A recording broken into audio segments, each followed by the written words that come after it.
그 시간 할렐루야 하면 아멘으로 한번 인사하겠습니다. 할렐루야. 우리 한번 더 할렐루야. 자, 우리 옆 사람 마주보고 이렇게 인사하겠습니다. 이게 무슨 일입니까? 눈이 부셔서 볼 수가 없습니다. 인사하겠습니다. 여러분, 오늘도 하나님 주시는 은혜의 풍성함을 누리는 귀한 예배 될 줄 믿습니다. 그 사랑의 풍성함을 누려서 하나님 주시는 기쁨으로 충만히 채워지는 그런 주일 되기를 주님의 이름으로 간절히 축복합니다. 자, 오늘 여러분과 함께 사랑만 남았습니다 라는 제목으로 예수를 만나다 11번째 이야기, 마지막 이야기를 함께 나눠보려고 합니다. 여러분, 설교 시작하면서 질문 하나 드려보도록 하겠습니다. 여러분은 예수님을 만나기를 원하십니까? 여러분, 주일 예배를 드린다는 것, 그리고 더 넓게는 우리가 신앙생활 한다라는 그 의미는요, 예수님을 만나고 예수님을 알아 예수님과 교제하기 위한 것이다 라고 말해도 과언이 아닐 것입니다.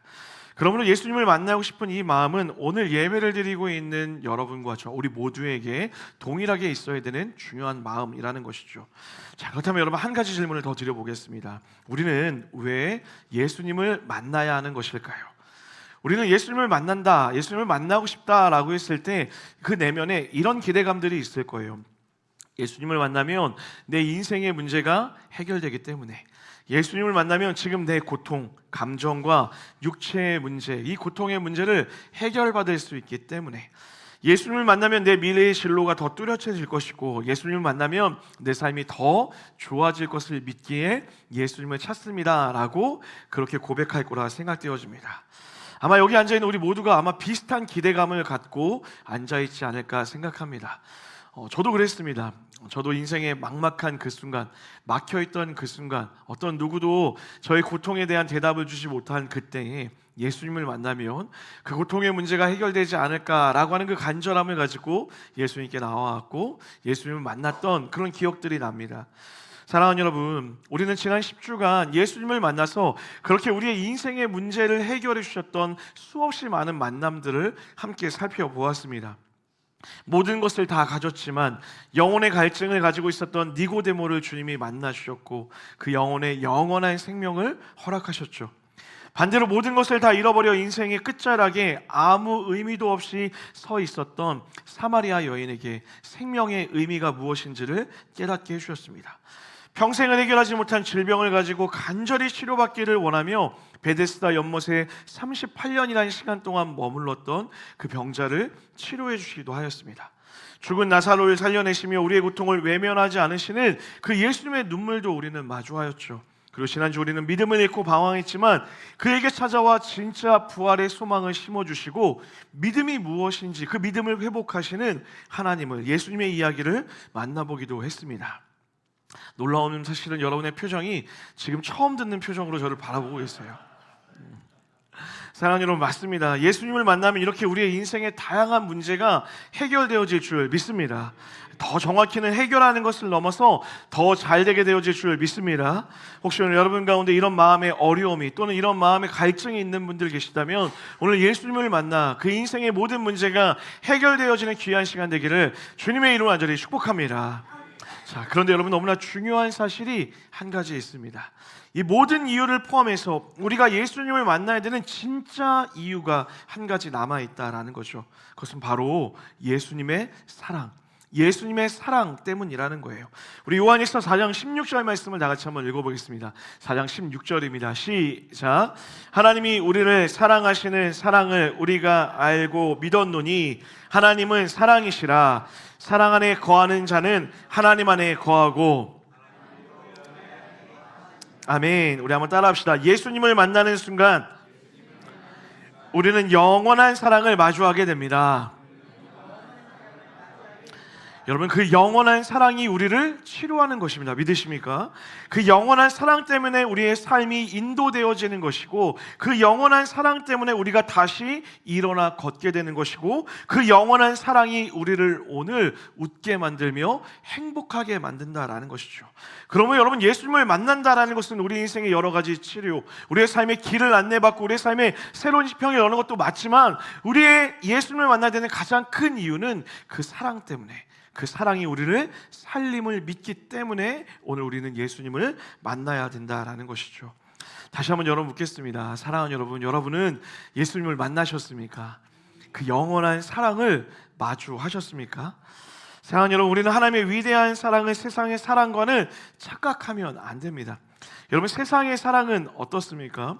세상의 사랑은 유통기한이 매우 짧죠. 요즘 우리가 사는 세상의 사랑, 에로스적 사랑은 매우 짧은 시간들을 이야기합니다. 인간의 욕망을 기반으로 한 감정적인 사랑은 이내 우리의 감정이 사라지면 끝을 맞이하게 되어 있죠. 또한 세상의 사랑은 여러분 우리를 이용하려고 할 때도 있습니다. 여러분 이런 전화 많이 받아보시죠. 사랑합니다 고객님. 어찌된 영문인지 저에게 요새 부동산에서 전화가 많이 와요. 사랑합니다 고객님, 좋은 땅이 많이 나왔습니다. 제가 돈이 많아 보이나 봐요. 사랑합니다 라고 얘기하지만 그 사람이 저를 사랑하는 걸까요? 사랑해서 보험을 들라 이야기하고 사랑하니 땅을 사라고 이야기하죠. 사랑을 빙자한 저를 이용해 먹으려고 하는 그런 세상의 사랑이 있다라는 것이죠. 우리는 사랑을 찾아 헤매면서 이런 유사 사랑, 가짜 사랑에 속아 넘어갈 때가 있습니다. 마치 그래서 목마른 자들이 물을 마셔야 되는데 물을 마시지 않고 콜라를 마셔서 계속해서 갈증이 나는 것처럼 세상 안에서는 이 사랑을 채울 수 없다라는 것이죠. 사랑하는 여러분, 우리 예수님의 사랑은 관념적이지도 않고 실제적인 사랑, 우리의 목마름을 해결할 뿐만 아니라 우리 인생의 영원한 갈증을 해결하는 영원한 사랑일 줄 믿습니다. 그 사랑을 만나야 된다는 거예요. 시편 34편 8절은 이렇게 우리에게 이야기합니다. 다 같이 한번 읽어보겠습니다. 시작. 그에게 피하는 자는, 우리 믿으시면 아멘 합시다. 그 여호와의 선하심, 하나님의 사랑을 우리가 오늘 맛볼 수 있다라는 거예요. 예수님을 만난다라는 것은요, 실제 하시는 하나님의 사랑을 내가 맛보아서 그 사랑 때문에 안전함을 누리고 그 사랑 때문에 기쁨을 회복하고 그 사랑 때문에 오늘 하나님이 주시는 영원한 행복으로 살아갈 수 있어야 된다라는 거예요. 오늘 그 사랑 앞에 서 있는 사람들의 이야기를 마지막으로 여러분과 함께 나눠보려고 합니다. 21장 3절이에요. 다 같이 한번 읽어보겠습니다. 21장 3절입니다. 시작.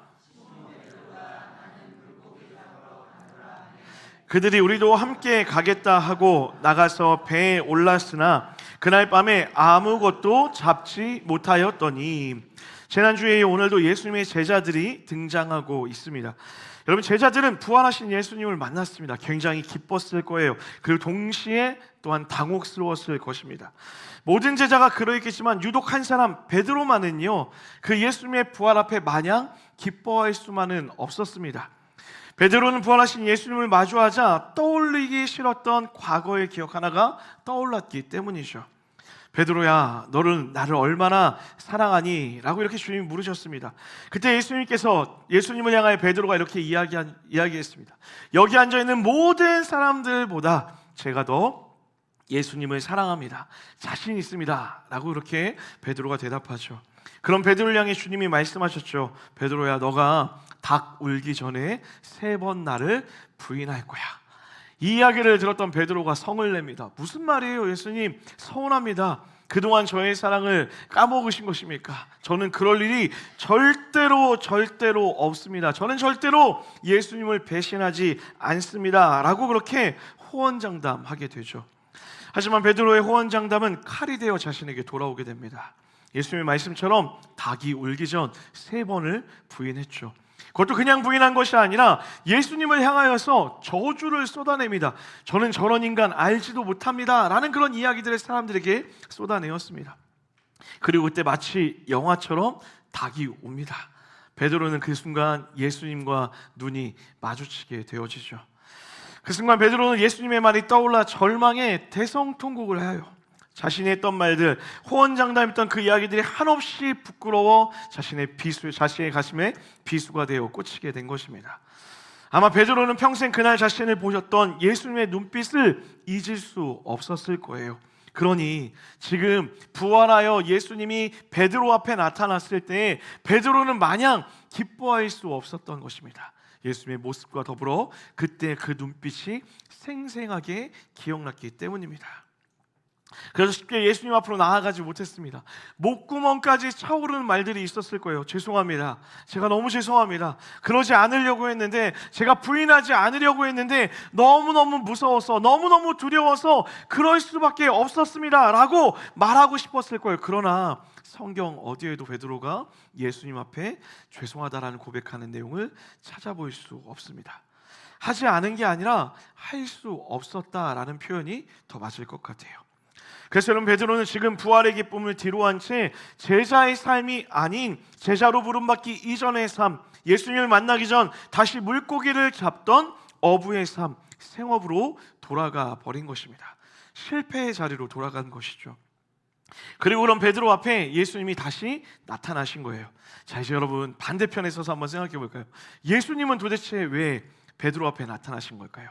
그리고 예수님은 어떤 마음으로 베드로를 찾아오신 걸까요? 여러분의 상상력을 좀 돋구기 위해서 한번 생각해 보세요. 여러분, 예수님은 십자가 위에서 굉장히 쓸쓸하게 죽으셨습니다. 얼마나 화가 많이 나셨을까요? 예수님이 십자가에 죽기 전에 얼마나 많은 사람들이 예수님을 따라왔습니까? 물고기와 떡을 나누었을 때는 5천 명이나 그 자리에 있었다라고 얘기해요. 병자들을 치료할 때는 수없이 많은 무리들이 예수님을 환호하며 쫓아왔다라고 이야기합니다. 무리들은 차치하고도요, 적어도 12명의 제자들은 늘 예수님을 따라왔다라는 것이죠. 그런데 여러분 생각해 보세요. 가장 결정적인 위기의 순간에 나를 따르던 사람들, 내게 전부를 줄 거라 약속했던 그 사람들이 모두 도망쳐 버린 거예요. 제가 혼자 한번 생각해 봤어요. 제가 정말 사역자들하고 친하게 지내거든요. 저분들이 어떤 마음일지 모르겠지만 저는 저분들을 정말 사랑합니다. 매일매일 제가 커피도 사주고요, 안 믿으시겠지만 커피도 사주고 밥도 잘 사줍니다.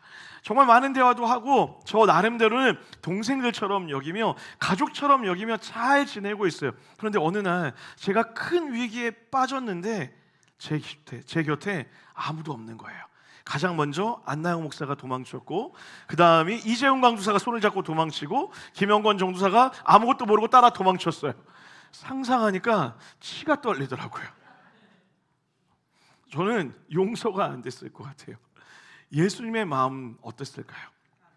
상상만으로도 화가 나는 이 순간, 그리고 부활하셔서 다시 제자들을 찾아갔습니다. 한마디로 배신자를 쫓아가신 거예요. 자, 배신자를 쫓아가서 하셨던 예수님의 첫 번째 마디가 무엇인 줄 아세요? 5절이에요. 다 같이 한번 읽어보겠습니다.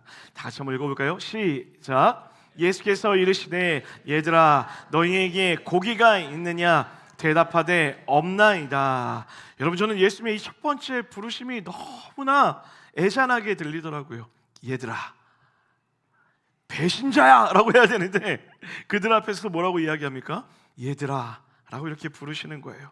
그러고 나서 물고기를 못 잡았다는 말에 6절에 뭐라 이야기합니까? 예수님께서 이르시되 그물을 내 배의 오른편에 던져라 라고 이렇게 이야기해요. 여러분, 이거 말이 안 되잖아요. 이렇게 이야기하면 안 되는 거예요. 저였으면 이렇게 얘기했을 거예요. 이놈들 고소하다. 그럴 줄 알았어. 거봐, 니들 뜻대로 되니 아무것도 되는 게 없지. 내가 이제 너에게 복수할 거야. 풍랑을 일으키겠다. 풍랑을 일으키고 고래가 등장해서 배를 엎어버리고 물에 빠졌을 때 무리를 걸어오는 거예요. 건져줄까? 저라면 그렇게 복수하고 싶었던 마음이 있었을 거예요. 그런데 지금 예수님이 뭐라고 얘기해요? 아이고, 그렇구나. 아무것도 못 잡았니? 오른편에 그물을 던져. 그때 그곳에 배가 그물을 던져. 그러면 물고기를 잡을 수 있을 거야 라고 그렇게 이야기하는 거예요. 그리고 정말 말도 안 되는 일이 일어나잖아요. 그 유명한 153마리의 물고기가 잡히게 되는 거예요. 여러분, 지금 이 예수님의 행동에서 아주 유명한 한국 속담이 떠올랐어요. 이게 아마 하나님의 말씀 가운데 나온 속담이 아닐까 싶습니다. 따라합시다. 미운 놈 떡 하나 더 준다. 하나님의 말씀이 진리인 것 같아요. 여러분, 예수님의 사랑은 미운 놈 떡 하나 더 주는 사랑일 줄 믿습니다. 옆 사람 보고 인사합시다. 제가 떡 하나 더 드릴게요. 자, 우리 7절과 8절 말씀 다 같이 한번 읽어보겠습니다. 7절과 8절입니다. 읽겠습니다. 시작. 예수의 사랑하시는 그 제자가 베드로에게 이르되 주님이시라 하니 시몬 베드로가 벗고 있다가 주님이라 하는 말을 듣고 겉옷을 두른 후에 바다로 뛰어내리더라. 다른 제자들은 작은 배를 타고 물고기 든 그물을 끌고 와서 물고기를 잡고 보니 그제서야 제자들이 정신이 번쩍 들었나 봐요. 그리고 그 제자 중에 한 제자가 저 멀리 있던 예수님을 알아봅니다. 8절에 보니까요, 육지에서 거리가 50칸쯤 되었다라고 이야기해요. 주석을 찾아보니 이 50칸이라는 것이 약 90m 정도 되는 거리, 거짓말을 조금 못해서 100m 정도 떨어져 있는 거리였다라는 거예요. 여러분, 예수님이 저 육지에 있고 제자들은 배 위에 100m 떨어진 곳에 있었다라는 것이죠. 잘 보였을까요? 희미하게 보였을 거라 생각되어져요. 저 멀리 떨어져 있는 그 예수님의 모습이 예수님처럼 보였을 뿐이라는 거죠. 그리고 한 제자가 예수님 같아 라고 이렇게 이야기한 거예요. 그런데 충격적인 일이 벌어지죠. 이때 우리 다혈질이었던 베드로 형님, 아마도 요새 MBTI로 하면 ENFP라고 확신합니다. 개념이 없어요. 생각이 없어요. 내가 필터링이 없는 거예요. 듣자마자 뛰어드는 거예요. 예수님이다? 여러분의 상식적인 반응은 무엇입니까? 예수님이다 라고 했으면 진짜? 맞아? 조금 더 가까이 가보자 라고 해야 되는 게 맞는데 예수님이다? 진짜? 옷을 입고 풍덩 빠진 거예요. 저는 확신합니다. 한 10m쯤 갔을 때 후회하고 있었을 거예요. 아닌 거 아니야? 잘못되는 거 아니야? 돌아가기는 돌아갈 수는 없고 이미 왔으니 어쩔 수 없이 100m를 헤엄치고 있었을 거라는 생각이 들어요. 혹시 여러분 ENFP 계십니까? 여러분에게도 은혜가 있을 줄 믿습니다. 자, 그렇게 열심히 어쨌든 수영하고 들어갔어요. 어쨌든 100m를 달려서 예수님 앞에 도착합니다. 도착해 보니 예수님이 뭐하고 계신 거예요? 9절이에요. 봅시다. 다시 한번 읽어볼게요. 시작. 육지에 올라보니 숯불이 있는데 그 위에 생선이 놓였고 떡도 있더라. 예수님이 제자들이 올 것을 알고 숯불을 피워놓은 거예요. 얼마나 아름다운 모습입니까? 그런데 여러분, 헤엄을 치고 나왔던, 물 밖으로 나왔던 베드로에게 이 모습은 예수님을 만난 기쁨보다 충격적인 장면이었을 거예요. 왜 그렇습니까? 그 숯불을 보면서 떠오르던 또 하는 장면이 있기 때문이에요. 여러분, 이때 숯불이라는 단어는 성경에서 단 2번 사용되어졌습니다. 오늘 본문에 사용되어졌고 또 한 번 사용되었던 때가 언제냐면 베드로가 예수님을 부인하였던 그때, 그곳에도 동일한 숯불이 피어져 있었다라는 거죠. 그러므로 이 숯불을 보는 순간 예수님의 얼굴과 더불어 또다시 베드로의 마음 가운데 예수님을 배신했던 그 순간이 떠올랐을 거라는 거예요. 물 밖으로 나왔지만 여전히 예수님을 향한 반가움의 표현을 할 수는 없었다라는 것이죠. 그리고 그때 때마침 제자들도 배를 몰고 예수님 곁으로 도착하게 되어집니다. 그리고 예수님은 그들을 앉히십니다. 얘들아, 이리 보여, 괜찮아, 앉아봐 라고 이렇게 이야기하세요. 여러분 상상해 보세요. 무슨 이야기를 하셨을까요? 제자들 다 불러놓으시고 거기에 앉혀서 베드로 앉히고 요한을 앉혀놓고 어떤 이야기를 했을까요? 저는 아마 이런 상상이 막 되더라고요. 자, 여기 빵하고 물고기 있어. 내가 널 위해 준비했어. 좀 먹어봐. 먹어, 괜찮아. 독 안 탔어. 안 죽어. 먹어도 돼. 좀 먹어봐. 밤새 물고기 잡느냐 고생했을 텐데 수고했으니 먹어. 얘들아, 그래서 내가 이야기한 대로 배를 오른편에 좀 던져보니 물고기가 좀 잡혔니? 예, 예수님, 정말 많이 잡혔어요. 깜짝 놀랐어요. 밤새 잡히지 않던 게 예수님 말처럼 하니까 물고기가 너무 많이 잡혔어요 라고 이야기하는 거예요. 처음엔 눈치 보던 제자들이 예수님의 따뜻한 환대에 마음이 조금씩 녹아왔던 거예요. 밤새 배가 얼마나 고팠을까요? 마음이 녹으니까 허겁지겁 음식을 먹기 시작하는 거예요. 음식을 먹으니 배가 따뜻하게 채워지니 마음도 녹아내렸다라는 거죠. 여러분, 제가 이 말씀을 묵상하다가 떠올랐던 명언이 하나 있어요. 김인중 목사님이 사역자들을 모아놓고 가르쳤던 목회에 아주 중요한 소스가 있었습니다. 한번 따라합시다. 코밑이 열려야 마음도 열립니다. 입이 가득 채워져야 마음도 열린다는 거예요. 진리 아닙니까? 지금 예수님이 제자들의 코밑을 열고 있는 거예요. 맛있는 음식으로 허기진 마음을, 허기진 배를 가득히 채워주고 있는 거예요. 자연스럽게 그들 마음도 녹아지고 있었을 거예요. 그러면서 예수님이 이런 이야기 하지 않으셨을까요? 야, 니들이 잡아온 물고기 진짜 맛있다. 여러분, 제가 드라마를 많이 봐서 그런지 이런 상상들이 잘 되곤 해요. 여러분, 또 성경에 기록되어 있나 찾아보시면 안 됩니다. 저의 목회적 상상이에요. 그렇게 얘기하셨을 것 같은 거예요. 야, 니들이 잡아온 고기 진짜 맛있다. 어쩜 이렇게 맛있게 잡았니? 여러분, 생각해 보세요. 이게 얼마나 웃긴 행동입니까? 이 물고기 누가 잡게 한 거예요? 예수님이 준비시킨 거잖아요. 예수님이 뭐라고 얘기했습니까? 그물을 오른쪽으로 내리라고 얘기했어요. 그리고 미리 예수님은 그 오른편에 물고기들을 다 준비시켜 놓은 거예요. 그리고 마치 제자들이 다 한 것처럼, 제자들이 이것을 다 해온 것처럼 그들에게 따뜻하게 격려하고 위로하고 있다라는 거예요. 그때 아마 제자들의 마음이 이미 다 녹아내렸을 거예요. 그리고 나서 이제 그 결정적인 질문을 제자들에게, 베드로에게 던집니다. 15절이에요. 다 같이 한번 읽어보겠습니다. 15절입니다. 시작. 그들이 조반 먹은 후에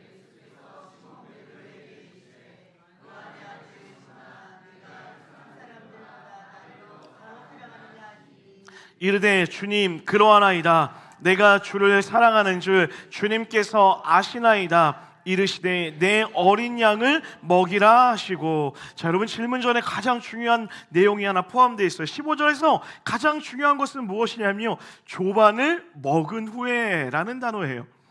여러분, 질문이 우선이 아니에요. 예수님이 먼저 그들을 다 먹이시고 나서 이 이야기를 했다라는 것이 중요하다라는 것이죠. 오고 가는 대화 가운데서 이미 예수님은 비언어적인 사랑을 그들에게 보여주고 있었다라는 거예요. 그 안에서 예수님은 제자들에게 이미 자신의 마음을 다 표현하고 있었다라는 거죠. 그리고 나서 베드로에게 물었어요. 뭐라고요? 요한의 아들 시몬아, 네가 나를 사랑하느냐라고 묻고 있다라는 거예요. 자, 이제 여러분, 이 질문이 우리가 이전에 생각했던 그 질문과는 조금 다르게 느껴질 거라 저는 믿습니다. 마치 잘못한 베드로를 꾸짖으면서 그것도 3번이나 반복적으로 그를 몰아붙여서 난감하게 하시는 그런 질문이 아니었다라는 거예요. 낙담한 제자들을 찾아오셔서 물고기를 잡게 해주셨습니다. 그리고 육지에서 숯불을 피워놓으시고 맛있는 빵과 고기를 구워주시고 허기진 제자들의 배를 채워주신 후에 그들의 마음을 다 만져주신 이후에 물으신 거예요. 지금 요한의 아들 시몬아, 내가 나를 사랑하느냐? 라는 이 질문 안에는 예수님의 또 다른 말씀이 숨겨져 있었다라는 거예요. 그것이 무엇입니까? 그 말씀 안에 이 말씀이 숨겨져 있어요. 따라합시다. 베드로야, 내가 너를 너무 사랑해. 이미 먼저 사랑을 보여주신 거예요. 예수님이 먼저 사랑을 보여주셨다라고요. 그의 잘못을 꾸짖고 그의 잘못에 못된 것을 이야기하는 것이 아니라 먼저 내가 너를 얼마나 사랑하시는지 그를 애써 찾아가셨고 그곳에 머무셨고 그들을 잡게 하셨고 기다리셨고 먹이셨고 채우셨고 위로하셔서 사랑을 먼저 보여주신 이후에 물으셨다라는 거예요. 이것은 예수님의 사랑의 요구가 아니라 확인의 메시지였다라는 것이죠. 예수님은 그들에게 부활의 모습을 보여주시면서 내가 너희를 얼마나 사랑하는지 알겠니? 그 사랑을 확인시켜 주었다라는 거예요. 지금 예수님은 베드로가 얼마나 회개를 깊게 했는지, 얼마나 부끄러움을 느끼는지 그것을 깨닫게 하시기 위해 질문하신 것이 아니라 수치심과 죄책감으로 고개도 들 수 없는 그를 찾아와서 내가 너를 사랑한다, 너를 끝까지 사랑한다 라고 말하며 그 사랑 안에 베드로를 담아내고 있었다라는 거예요. 그리고 그 사랑 때문에 베드로가 회복되어진 것입니다. 여러분, 착각하시면 안 됩니다. 베드로가 사랑을 다시 고백했기 때문에 예수님이 그에게 사명을 주신 것이 아니에요. 예수님의 사랑으로 그가 회복되어진 것을 확인하였기 때문에 그에게 사명을 주고 있다라는 것이죠. 사랑하는 여러분, 이것이 예수님의 사랑입니다. 나의 어떠함에도 흔들리지 않는 절대적인 사랑, 나의 작음과 상관없이 여전히 비교할 수 없는 큰 사랑으로 예수님이 나를 사랑해 주시고 있다라는 거예요. 여러분, 예수님의 사랑은 추상적이지 않습니다. 예수님의 사랑은 유통기한도 없습니다. 예수님의 사랑은 여러분과 저를 이용해 먹으려고 하는 그런 사랑도 아니라는 거예요. 여러분, 예수님의 사랑은 그저 여러분과 저를 존재로 사랑하는 거예요. 그래서 여러분을 위해 전부를 다 십자가 위에서 주신 거예요. 그럼 여러분, 착각하시면 안 됩니다. 내가 예수님을 사랑한다 고백하기 때문에 예수님이 나를 사랑해 주시는 것이 아니라 예수님의 큰 사랑이 먼저 나를 찾아왔기 때문에, 그리고 나에게 기회를 주셨기 때문에, 그리고 나를 먹여주시고 나를 용서해 주시고 나를 기다려 주셨기 때문에 그 사랑 때문에 우리가 오늘을 살 수 있다라는 것이죠. 사랑하는 여러분, 주님이 오늘 그 사랑으로 여러분을 찾아오셨습니다. 여러분이 오늘 예배를 드리러 오신 것 같지만, 여러분이 상처를 가지고 이 자리에 오신 것 같지만, 기도 제목을 가지고 이 자리에 오신 것 같지만, 주님이 여러분에게 찾아오셔서 마치 그들에게 물고기를 잡으라, 마치 그들이 잡게 한 것처럼 하셨던 것처럼 여러분을 이곳까지 인도하셨고 이곳에 만날 준비를 하셨고 그리고 그 사랑으로 기다리셔서 여러분이 주님의 이름을 부를 때 내가 너를 사랑해, 내가 너를 기다렸어, 내가 너를 사랑으로 채울 거야 라고 말씀하시며 그 사랑으로 오늘 채워주실 거라는 거예요. 사랑하는 여러분, 기억하십시오. 예수님이 여러분을 사랑하십니다. 어떤 것과도 비교할 수 없는 큰 사랑으로 여러분을 사랑하세요. 그리고 말씀하시는 거예요. 성우야, 내가 너를 이렇게 사랑한단다. 너는 나를 사랑할 수 있겠니? 먼저 사랑을 주시고 나서 우리에게 질문하고 있는 거예요. 나의 어떠함과 상관없이 나를 그 초대, 그 존재 자체로 사랑하시며 용서하시고 받아주시는 그 하나님의 사랑을 오늘 누리는 예배되기를 주님의 이름으로 간절히 축복합니다. 여러분, 그 사랑의 이유가 무엇입니까? 마지막으로 한번 따라할까요? 사랑의 사명으로 초대하십니다. 내 양을 치라, 내 양을 먹이라 라고 이야기해요. 여러분, 혹시 얼마나 어려운 일인지 아십니까?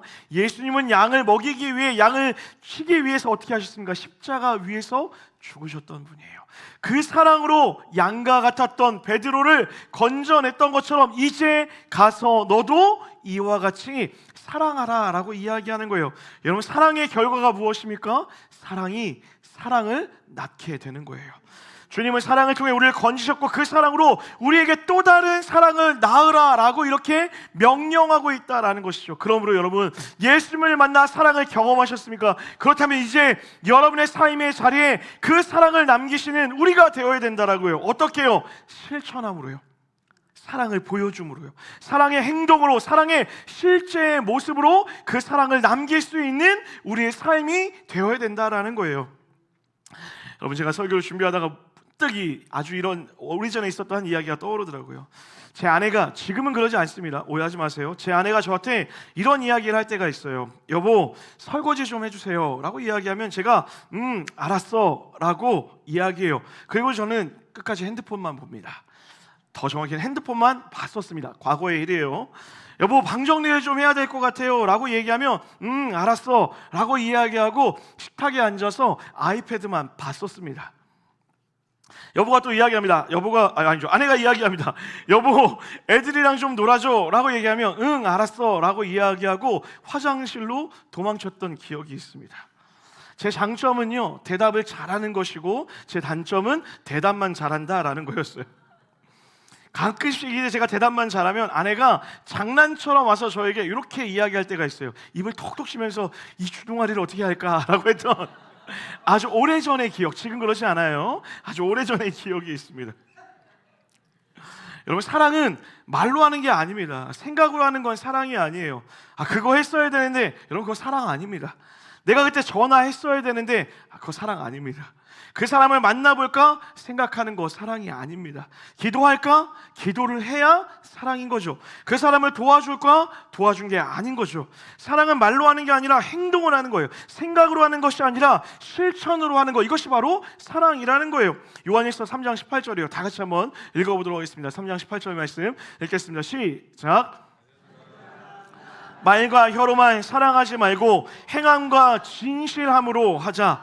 형제들아, 우리가 말과 혀로만 사랑하지 말고 행함과 진실함으로 하자. 사랑은 혀와 말로 하는 것이 아니라 무엇으로 하는 것이라고요? 행함과 진실함으로 해야 된다라고 이렇게 이야기하는 거예요. 왜요? 예수님이 지금 베드로에게 행하셨잖아요. 제자들에게 찾아가셨잖아요. 제자들을 건져내기 위해, 여러분과 저를 살려내기 위해 십자가 위에서 행함으로 우리를 살려내셨습니다. 믿으십니까?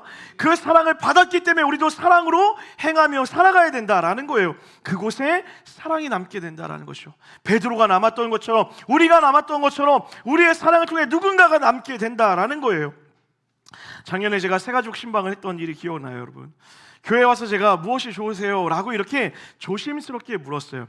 여러분, 제가 이렇게 물을 때에는 어느 정도 예측이 되는 대답이 돌아올 거라 생각되어져요. 등록을 하셨으니 예배가 좋았습니다, 뭐 이런 이야기가 올 거라고 기대를 하고 이렇게 물어보곤 합니다. 근데 이분이 첫 마디가 뭐였냐면 솔직하게 이야기해도 됩니까? 라고 이야기하는 거예요. 그 솔직하게 라는 대답에 가슴이 뛰기 시작했어요. 무슨 얘기를 하시려고 이러나. 그러더니 첫 마디부터 셌습니다. 사실은 교회에 들어왔는데 너무 환하게 웃으셔서 부담스러웠어요. 너무 환하게 웃는 그 모습이 때로는 좀 부담스러우셨다라는 거예요. 뭐 그럴 수 있지, 사람마다 성향이 다를 수 있으니까 라고 생각했어요. 근데 이분이 또 이어서 이야기하는 거예요. 그래서 예배를 드리는데 목사님이 너무 우셔서 그것도 당황스러웠어요. 저도 좀 당황스럽더라고요. 은혜가 됐다라는 표현보다 좀 당황스럽다. 자기가 이전에 본 적 없는 목사여서 더 놀랐다라는 거예요. 이게 어떤 의미일까? 좋은 의미일까? 나쁜 의미일까? 생각이 막 돌아가는 거예요. 그러고 나서 이 교회는 좀 안 되겠다라고 생각해서 밖을 나가려고 하는데 갑자기 김밥을 나눠주더래요. 김밥을 받았는데 이 김밥을 교회에서 주는 게 아니라 어떤 분이 감사해서 나눠줬다라는 거예요. 그게 너무 충격이었대요. 그래서 집으로 갔는데 곰곰이 김밥을 먹으면서 왜 줬을까? 라는 생각이 드셨대요. 그리고 그 다음 주에 왔는데 여전히 첫 번째 들어올 땐 부담스러웠대요. 그분들이 왜 이렇게 또 환하게 웃지? 예배를 드렸는데 아니나 다를까 그 목사가 또 소리를 지르더니 울더래요. 너무 또 부담스러웠대요. 그런데 이번엔 나갈 때 감사해서 만두를 주더래요. 너무 놀랐대요. 그리고 집에 가는데 그 만두를 들고 있는 제 손이 너무나 따뜻해졌다라는 거예요. 만두가 따뜻하니까 따뜻했겠죠. 그러면서 자기도 모르게 울컥하는 감정이 남았다라는 거예요. 그러면서 저한테 이렇게 얘기해요. 목사님, 김밥하고 만두 줘서 등록했어요 라고 이야기하는 거예요. 제가 막 웃으면서 김밥이 뭐라고 만두가 뭐라고 저도 모르게 이렇게 얘기했어요. 그랬더니 이분이 정색하더니 이러는 거예요. 목사님, 세상에서는 김밥을 그냥 안 줘요. 너무나 당연한 얘기 아니에요? 근데 교회 다니는 사람 이게 너무 당연했던 거예요. 감사하면 우린 나누고 기쁘면 서로가 함께 했는데 세상의 사람들은 기쁘다고 공짜로 김밥을 주진 않아요.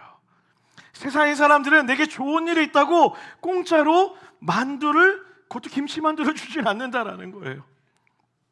제가 그 말에 깜짝 놀랐어요. 사랑이지. 사랑의 수고와 사랑의 마음이 담긴 그것이 결국에 사랑을 남기는 것이지. 여러분들 이 설교를 듣고 적용한다고 나가면서 이제 김밥 하나씩 사줘야 되겠다 이런 적용을 하자는 것이 아니에요. 이제 우리 매주 김밥을 준비하자 이런 것이 아니에요. 여러분, 무엇이 중요하다는 거예요? 사랑이 사랑을 낳는다라는 것을 기억해야 된다라는 거예요. 여러분, 교회를 사랑하는 사람들이 어떤 사람입니까? 오해하지 말고 들으십시오. 찬양에 감동받는 사람, 찬양에 감동만 받는 사람은 교회를, 예수님을 사랑하는 사람이라고 볼 수 없어요. 설교를 읽고서 깨닫는 사람은 교회를 사랑하는 사람이라고 그것만으로 볼 수 없다라는 거예요. 기도를 남들보다 더 크게 하고 기도하면서 눈물을 흘리는 사람도 교회를 사랑하는 사람이라고, 온전한 사람이라고 볼 수 없다라는 거예요. 그건 그냥 한 집회를 통해서 은혜를 누린 것이죠. 만약 이것이 하나님의 사랑을 누리는 전부라고 한다면 여러분 왜 이음동산 교회 오세요? 어노인팅 집회 가시면 돼요. 마커스라고 하는 아주 유명한 찬양 집회 따라가서 거기서 귀한 찬양 많이 들으시면 돼요. 위러브 찬양 집회 가시면 되는 거 아니에요? 설교를 통해 은혜를 받는 게 전부라고 한다면 여러분 왜 제 설교 들으세요? 이찬수 목사님 설교 들으세요. 아멘 누구예요? 제가 잘못 들은 거죠? 지금 아멘 소리가 들린 것 같아서 제가 여기서 피곤해서 그런가? 유튜브에 얼마나 많은 설교가 돼 있어요. 여러분, 저도 가끔 그분들 설교만 듣고 싶어요. 얼마나 위로가 되는지 몰라요. 근데 여러분, 정말 그것이 우리의 신앙의 전부라고 한다면 이곳에 모일 이유가 없다라는 거예요. 하나님의 사랑은요, 그 사랑을 깨달은 자들이 사랑을 가지고 사랑을 남아 사랑을 흘려보내며 살도록 주님이 우리를 부르셨습니다. 믿으십니까? 베드로에게 찾아오신 예수님의 사랑의 결국은 그것이었다라는 거예요. 그를 만나 주셨을 뿐만 아니라 그를 살려 주셨을 뿐만 아니라 그를 통하여 또 다른 사랑이 필요한 곳으로 양떼를 치를 부르심으로 그를 부르셨다라는 거예요. 그것이 우리의 사명이며 그것이 우리를 구원하신 사랑의 목적과 이유가 되어야 된다라는 거예요. 사랑하는 여러분, 그러므로 이곳에서 그 사랑 받은 자답게 사랑을 흘려보내며 살아가는 여러분 되시기를 주님의 이름으로 간절히 축복합니다. 혹 아직 나는 그 지경에까지 이르지 못한 분들 계십니까? 괜찮으세요. 누리시기만 하면 됩니다. 그냥 받아 먹으세요. 제가 밥을 사겠습니다. 그냥 받아 드세요. 그리고 그 밥을 먹다가 떠오르다 보면 이게 사랑인가? 라고 생각이 들면 조금씩 여러분이 할 수 있는 사랑의 노력들을 조금씩 흘려보내라는 거예요. 그리고 그 사랑을 통해 여러분도 한번 시도해 보세요. 하나님의 사랑이 어떻게 퍼져나가는지, 그 사랑의 실제가 무엇인지를 깨달아 보는 축복을 누릴 수 있어야 된다는 거예요. 여러분, 저는 소원합니다. 결국 교회는 사랑만 남아야 될 줄 믿습니다. 결국 교회는 예수님의 사랑을 경험한 자들을 통하여서 그 사랑만 남아 그 사랑으로 흘려보내는 또 다른 사랑이 남겨지는 것, 이것이 예수님을 만나는 자들에게 주어진 영원한 축복임을 기억하시고, 사랑하는 이음동성교회 모든 성도들이 하나님의 사랑 안에 거할 뿐만 아니라 그 사랑을 흘려보내는 양떼를 치며 먹일 수 있는 베드로 같은 은혜로 살아가는 여러분과 제가 되기를 주님의 이름 간절히 축원합니다. 우리 말씀 마무리하려고 합니다. 여러분, 그 사랑을 통해 이 교회가 세워지고 있고, 그 사랑을 통해 우리가 하나님을 알아가고 있는 거예요. 여러분, 지난 10주의 시간 동안 10번의 이야기를 통하여 예수님을 만났던 이야기들을 함께 나누었습니다. 개인적인 간증의 고백이 넘쳐났을 거예요. 하나님, 내가 이렇게 하나님의 치료하심을 경험했어요. 하나님, 내 마음에 위로를 받았습니다. 하나님, 내 마음에 병들이 치유되었습니다. 믿음이 없던 믿음이 살아났습니다. 라는 그런 개인적인 고백들도 있었을 거예요. 그러나 이제 그 예수님을 만난 마지막의 고백 가운데 우리가 결단했으면 하는 것이 무엇입니까? 예수님의 사랑을 알았으니, 여전히 나를 건져내시는 그 사랑을 알았으니, 나의 자금과 상관없이 나를 사용하시는 하나님의 사랑을 알아 그 사명의 자리, 사랑의 자리로 나아가 그 사랑을 결단하고 사랑을 흘려보낼 수 있는 내가 되게 해달라고, 우리 교회가 되게 해달라고 기도할 수 있어야 돼요. 여러분, 그 사랑이 필요한 자리가 어디입니까? 아주 가까이부터 시작하는 거예요.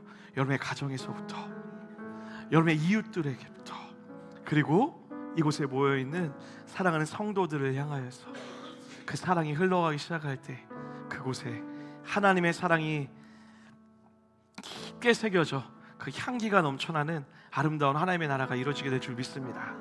그 마음으로 같이 한번 찬양하고 믿음의 결단으로 한번 나아갔으면 좋겠습니다. 주님, 우리에게 명령하십니다. 나의 안에 거하라, 내가 너를 지킬 것이다. 그 사랑 안에 너 또한 사랑하라 라고 말씀하십니다. 우리 그 믿음의 고백으로 같이 한번 찬양하며 나아갑니다. 나의 안에 거하라, 나는 내 하나님이니. 나의 안에 거하라, 나는 내 하나님이니. 모든 환난 가운데 너를 지키는 자라. 두려워하지 말라, 두려워하지 말라. 내가 널 도와주리니. 놀라지 말라. 놀라지 말라. 내 손 잡아주리라. 우리 한 번 더 고백할까요? 나의 안에 거하라, 나의 안에 거하라.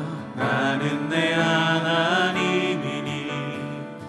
모든 환난 가운데 너를 지키는 자라. 두려워하지 말라, 두려워하지 말라.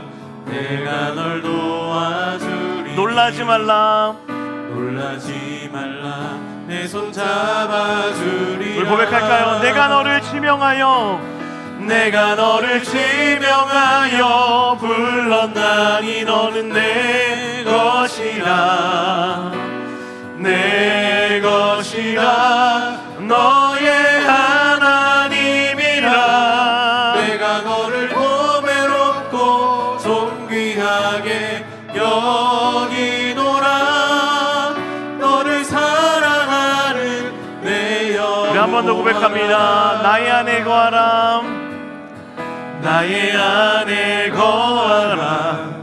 나는 내 하나님이니. 모든 환난 가운데 너를 지키는 자. 두려워하지 마라, 두려워하지 말라. 내가 널 도와주리니. 놀라지 마라. 내 손 잡아주리라. 내가 너를 지명하여, 내가 너를 지명하여 불렀나니 너는 내 것이라, 내 것이라, 너의 하나님이라. 내가 너를 보배롭고 존귀하게 여기노라. 너를 사랑하는 내 영혼. 내가 너를 지명하여 불렀나니, 내가 너를 지명하여 불렀나니 너는 내 것이라. 아멘. 내 것이라, 내 것이라. 너의 하나님이라. 내가 너를 보배롭고 존귀하게 여기노라.